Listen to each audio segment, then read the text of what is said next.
Bom, bom, vamos falar de coisa ruim? Vamos falar de efeito colateral de esteroide anabólico? Vários vídeos eu falei, e para que não fique pensando que eu faço apologia à droga, ou eventualmente apologia ao uso, tá bom? De forma nenhuma eu faço isso, de forma nenhuma. Vamos falar dos efeitos colaterais. Existem documentações de efeitos colaterais de esteroide anabólico? É lógico que existem aos montes, né? E a gente tem que avaliar a qualidade dessas evidências, tá bom? No entanto, sem colocar a avaliação crítica de lado, vamos falar algumas coisas que já foram documentadas com relação a efeitos adversos de esteroide anabólico, tá bom?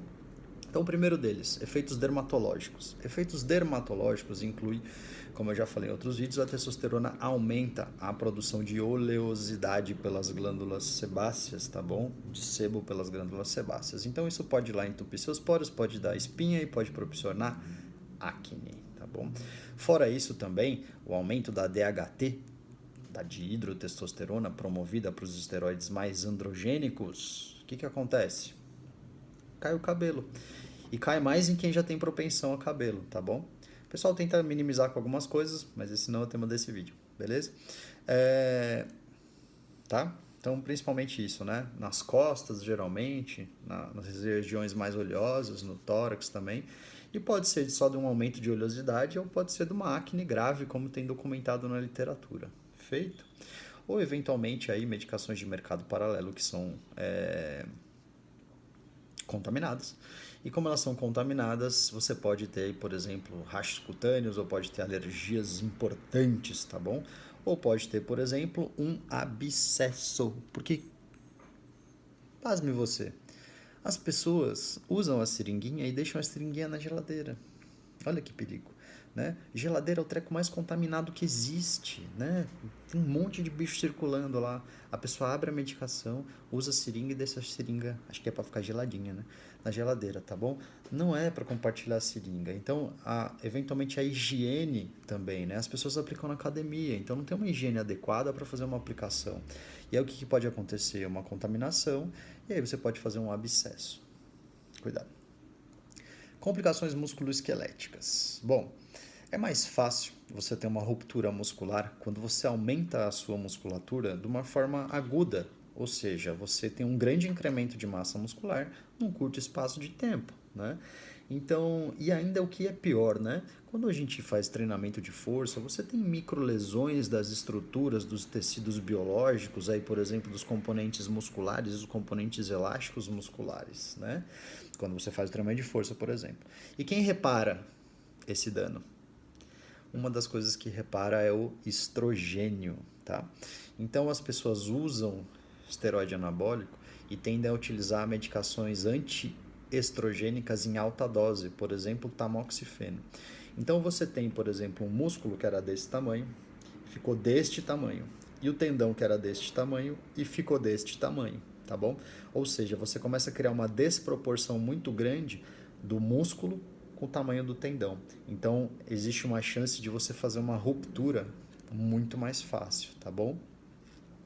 Além do que aumentar em demasia a força muscular, pode levar algumas pessoas a pegarem pesos que não estão acostumadas, que não levaram tempo evoluindo cargas, de repente de uma hora para outra ele aumentou substancialmente a força muscular e às vezes pegar muito peso, outras estruturas menos distensíveis aí como tendão, cápsula articular, ligamento, isso aí eventualmente pode não suportar o estresse. Beleza?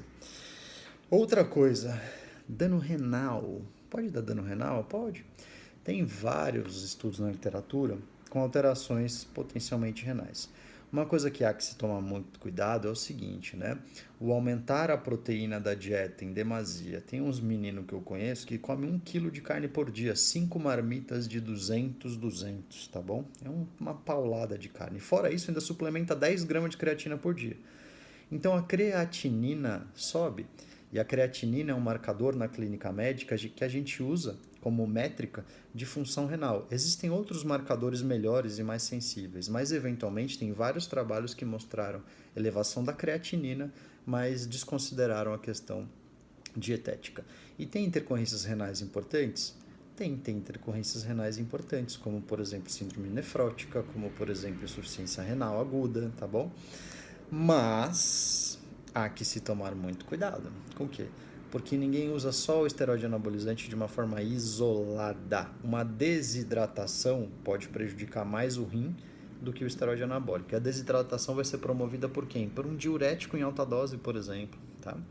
Então isso tem que tomar aí muito cuidado.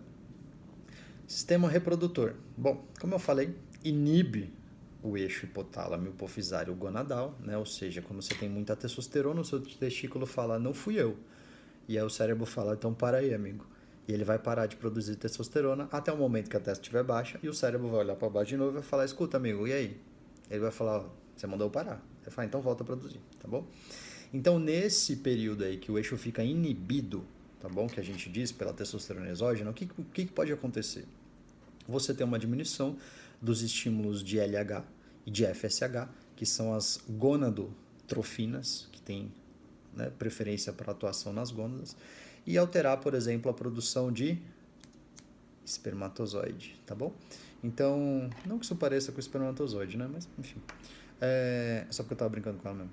Então, o que acontece? Você pode, eventualmente, ter alteração do espermograma. Muito cuidado, porque hoje em dia é muito comum da gente ter alterações reprodutivas, né? Ou espermogramas. O espermograma, ao longo dos 10 últimos anos, ele foi diminuindo o seu cut-off, né? A sua quantidade de considerada normal para espermatozoide. Fora isso, a gente tem uma série de disruptores endócrinos, por exemplo, o bisfenol A, que vem de esquentar o plástico, é associado a uma diminuição de fertilidade também, ok? E lembrar, né, pessoal, a bolinha, o testículo foi feito para fora do corpo. Sabe por quê? Porque ele funciona numa temperatura mais baixa do que o seu corpo. Então, quando tá calor, ele fica espalhadão. Quando tá frio, ele traz para perto do corpo para ficar mais quentinho. E a gente mora num país tropical, num país quente, né? Então, artificialmente, pela cuequinha, a gente traz ele para perto do corpo. Fora isso, a gente bota uma calça jeans por cima, né? Uma calça jeans que é aquela desgraça, que é quente no verão e fria no inverno, não é isso? Ela não funciona muito bem para trocas de temperatura. E aí o que acontece? A gente fica sentado durante várias horas no nosso dia, e nas cidades grandes a gente ainda pega aí, gasta aí entre 1 e 2 horas por dia sentado também, né? E ninguém senta com as pernas abertas e sem cueca, certo? Para deixar o menino tomando ar. Então o que acontece? Você literalmente cozinha os ovos. Modo de dizer na brincadeira, mas isso é muito plausível do ponto de vista fisiológico, sabe por quê? Porque tem estudos com motoristas de carro. E esses motoristas de carro que passavam o motor embaixo do carro e esquentavam mais o assento, eles têm uma proporção de infertilidade muito grande. Trabalhadores de fornalhas, de caldeiras, onde o calor é bem próximo deles, também tem uma taxa de infertilidade muito grande, tá bom? Então, olhar eventualmente isso, ou até mesmo outros problemas que já estavam presentes, tá? Mas é claro, usar testosterona de uma forma grande por um período muito prolongado, você pode gerar uma atrofia testicular e aí de repente você não conseguir mais produzir espermatozoides aí de uma maneira adequada por uma alteração trófica, por falta de estímulo testicular. Beleza? Eu vou continuar esse vídeo no próximo vídeo, então passa para o próximo vídeo para você saber, tem várias outras coisas interessantes aí que eu vou conversar também, tá bom? No próximo vídeo eu te vejo, mas nesse você me deixa o seu like, beleza? Curta aí, compartilha, se inscreve aqui no canal, tá bom? O objetivo é sempre divulgar bastante informações, tá? Eu vou deixar o link do artigo de efeitos adversos aqui na descrição do vídeo. Um abraço.